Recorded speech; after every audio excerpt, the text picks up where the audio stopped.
să atace. Spuneai tu la un moment dat în prima repriză că atunci când te mulțumești cu puțin, te alegi cu nimic.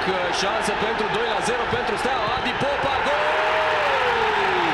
Marchează și Gregori Tadeu. Steaua în 2 minute răpune Craiova. Gol marcat de Tadeu, al doilea al său din acțiune. Adi Popa își răzbună toate nereușitele de până acum.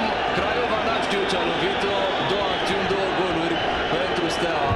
A trecut ca TGV-ul pe lângă Iliev și pe lângă Cai.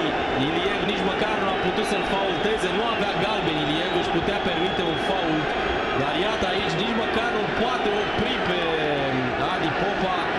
Cai și Adi Popa reușește ce n-a reușit pe Cluj Arena cu ASEA, când Steaua putea face 2-0 și în loc de 2-0 s-a făcut 1-1, pentru că Stăncioiu a agățat acea minge.